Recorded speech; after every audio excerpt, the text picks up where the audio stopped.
Okay guys, welcome back sa ating channel at ngayon naman ituturo natin ang gamit ng mga menu bar dito sa Photoshop. Explain lang natin kung ano yung mga mostly na ginagamit dito sa menu bar na to. So, makikita nyo dito sa ating monitor, meron tayong file, edit, image, layer, type, select, filter, 3D, view, plugins, windows, at saka help. Isa-isahin natin yan at syempre, i-mention ko lang dyan kung ano yung mostly na ginagamit ko. So, let's start. Dito sa file, eto, pag-open ng new file, pag-open ng file, yan, mostly ginagamit yan. Pag nakakonect kayo sa bridge ng like Photoshop, may window na magpapakita. Hindi ako nakakonect doon, so hindi ko ginagamit yan. Open as, hindi ko rin masyadong ginagamit yan. Open as smart object, hindi rin. Open recent, yan, ginagamit ko yan. Etong part na to, save at saka save as lang ginagamit ko dyan. Tapos meron tayong export. Ito export na to is similar lang din yan sa pagsisave. Kasi pag nag-save ka, for example, save as, makikita nyo dito sa may, kasi Photoshop 2023 yung gamit ko. So, kailangan mo muna pindutin itong save. Pag hindi mo pinindot itong save a copy, makikita mo dito, iilan lang yung pwede mong gamiting extension. So, pag nag-save a copy ka, check mo ulit yung save as type, mas marami na yung option. So, kailangan mong pindutin yon. Tapos, ano ba mga nandito? Import. Hindi ko rin ginagamit to. Then, exit. So, mostly ang ginagamit ko lang dito sa file is new, open, save as, exit. Yun lang ang mostly nagagamit dyan. Sa next natin is yung edit. Sa edit naman, kailangan i-memorize mo na lang itong shortcut keys like cut, Ctrl X, copy, Ctrl C, paste, Ctrl V, preference. Yan. Itong preference na to, ito yung pag may mga dapat kang i-adjust. Like, click natin itong preference. Tapos punta tayo sa general. So makikita mo dito sa preference, merong general. Ito yung kung gusto mong ipakita yung home screen, pwede mong i-check yan.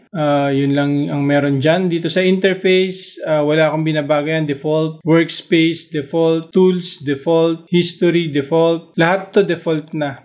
Dito ka lang may babaguhin. Pag itong units and rulers. Pag gusto mo ipakita yung ruler dito sa iyong window, at yung units na gagamitin mo is pixels, inches, yan. Dito mo siya babaguhin. Sa akin, naka-millimeters. So, yan ang ginagamit ko. At saka yung type niya is pixels. Resolution 300, screen resolution 72. Yan yung normal. Pag print resolution, nasa 300. Tapos screen resolution, nasa 72. Yan yung pag mag-open ka ng new file, ito yung normal na makikita mo doon sa pagsaselect mo ng pages. Lahat na to, default na yung units and rulers, tsaka yung general lang ang binabago ko dito. Next sa edit is yung image. Dito sa image, ito yung mostly ginagamit pag mag-enhance ka ng photo, babaguhin mo yung size ng iyong canvas, yung mga yun, magro-rotate ka ng image. For example, adjustments. So, nakikita mo dito, brightness and contrast, levels. Na-discuss ko na mostly nito dun sa previous na tutorials. Pag mag-enhance ka ng photo, dito mo lahat makukuha yan. Itong auto-tone, auto-contrast, auto-color, mostly, for example, ngayon meron akong photo dito. Yung auto-tone ko siya, babaguhin niya yung tone ng image based dun sa appearance ng image. So, yan, image size, babaguhin mo. Yung image size, i-click mo dyan. Tapos, babaguhin mo lang yung width at saka height. Tapos, resolution, kung ano resolution gusto mo. Yon. Tapos, image rotation, kung gusto mo 90, magro-rotate lang yung image. Tapos, meron tayong ditong, itong ibang to, hindi ko na ginagamit yung mga yan. So, mostly, itong mga to lang ang ginagamit. Next, sa layer, pag meron tayong photo dito, i-right click mo lang siya. Parehas yung makikita mo dito. Parehas lang din yung mga function na nandito. May dagdag pa. Pag ni-right click mo siya, mako-convert mo siya into smart object, mga ganun. Mafa-flatten mo yung image. So, ganun din yung layer dito. Sa type, wala akong ginagamit dito. Hindi ko ito ginagalaw. Sa select, eto, pag sinelect mo yung image, like Control A. Control A is select all. Deselect pag i-deselect mo siya, nawala na yung ano niya, selection niya. Reselect, kapag i-reselect mo yung image na select mo, tapos inverse, kunwari may selection ka, yan lang, ano natin sa mukha. Tapos i-inverse mo yung selection, instead na yung mukha ang nakaselect, pag in-inverse mo siya, yung outside ng mukha ang nakaselect. So ngayon, eto na nakaselect, hindi na yung mukha. Tapos yung ibang part dito, hindi ko na masyadong ginagamit ng mga to. Pag may selection ka, i-grow mo lang yung selection, expand niya yung selection mo. Yun yung grow. So, yan lang sa selection. Yun lang yung mga ginagamit ko sa selection. Tapos, filter. So, etong filter naman, dito madalas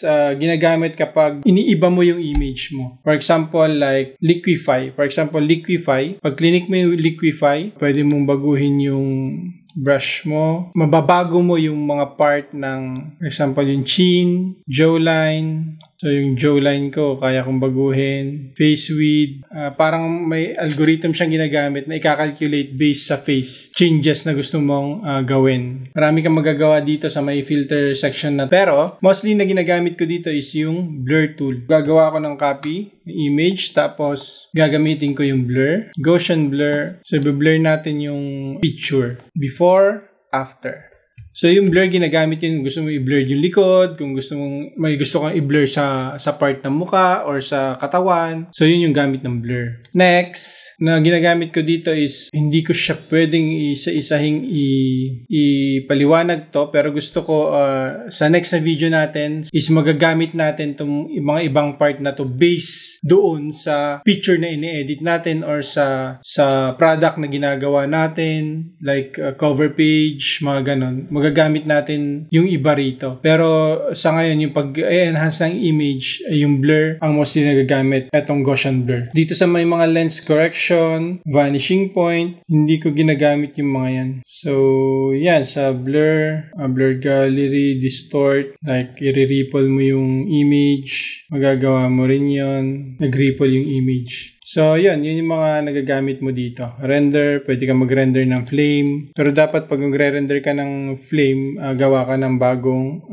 layer. So, yun. Tapos, meron tayo dito sa menu bar, 3D. Hindi ko rin ginagamit to sa aking trabaho or sa aking ginagawa. Pero mostly to nagagamit ng mga gumagawa ng perspective na mga house design or perspective ng mga furniture. Nagagamit nila to. Then, meron tayong view, which is dito yung makikita yung mga zoom in, zoom out, fit to screen. Press mo lang yung Z, tapos magpapakita yung zoom icon, tapos i-right click mo lang, makikita mo na dito yung mga fit to screen, print size, zoom in, zoom out. Yun lang gamit. Zoom lang ang magagamit mo dito. And of course pala, dito mo rin makikita yung ruler. Kita mo dito sa part na to, dito sa taas at saka dito sa gilid dito. Kita mo dyan pag clinic mo yung view, tapos clinic mo yung ruler, magkakaroon ka ng ruler dyan. So yung ruler na yan, sa akin, nakalagay yan sa millimeters. Nakalagay yan sa millimeters kasi yan yung nilagay natin dun sa edit preference natin kanina, which is yung units at saka rulers. Yan. Nasa millimeter siya. So, nasa millimeter tong ruler natin. So, yun lang nagagamit ko dyan. Plugins, wala tayong plugins. Tapos, window. Okay, dito sa window naman, dito mo makukuha lahat ng mga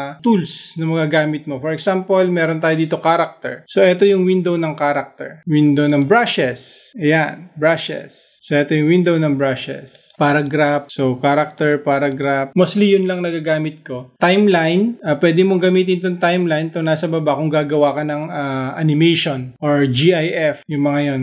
Magagamit mo yan. So, tanggalin natin yan. So, makikita mo lahat dito yung mga tools na kailanganin mo. Pag nawawala yung tools dito, punta ka lang sa Windows, tapos i-click mo dito. Hanapin mo dyan yung kailangan mo, like adjustments. Makikita mo dyan to, adjustments, properties, libraries, nandyan na rin. Tapos sa Photoshop 2023, may dagdag. Ito, contextual taskbar. Pag clinic mo yan, ito siya. So, ito yung dagdag ng 2023 na Photoshop na magagamit mo sa mga images mo na gusto mong gamitan ng simple AI. Kasi dito, masiselect na niya yung subject. Galing na ano pa rin niya. Pero hindi niya makukuha ng tama. Kasi yung kulay nung background at saka nung buhok is parehas. Hindi mo maano yung pinakahibla ng buhok. kukunin lang niya buong ganun. Tapos remove background pagkakakuha niya sa buhok. Hindi siya ganun ka-accurate. Pwede na rin gamitin. So, ayan, yung dagdag contextual bar. Pin natin dyan para hindi galaw ng galaw. Then, balik tayo sa window. Yun. So, hanggang doon lang. Tapos, help section, hindi mo naman gagamitin yan. So, yan guys. Yun yung mga magagamit mo na meron sa menu bar. Hindi mo lahat yan kailangan pag-aralan isa-isa. So, malalaman mo na lang yan pag nandun ka na sa actual na ginagawa mo, like photo enhancing or paggawa ng magazine, paggawa ng cover ng catalog. Marami kasing sakop tong Photoshop. So mostly pag yung mga gumagawa ng logo, gumagawa ng enhancement sa picture, para sa akin, yun lang yung mga nagagamit ko dito sa Photoshop. So yan. Kung meron kayong mga tanong, paki-leave na lang sa comment below para masagot natin yan sa mga darating natin mga videos. At pag di pa kayo napag-subscribe sa ating channel, please subscribe, like, and share the video. Paki-click na rin yung notification bell para updated kayo sa mga bago nating videos. Paki-check na rin yung mga iba nating tutorials para yung mga na-discuss ko dito, baka na-tackle ko na rin doon sa mga part ng ibang tutorials. So hanggang dito na lang. Sa susunod na video guys, maraming salamat. God bless. Bye-bye!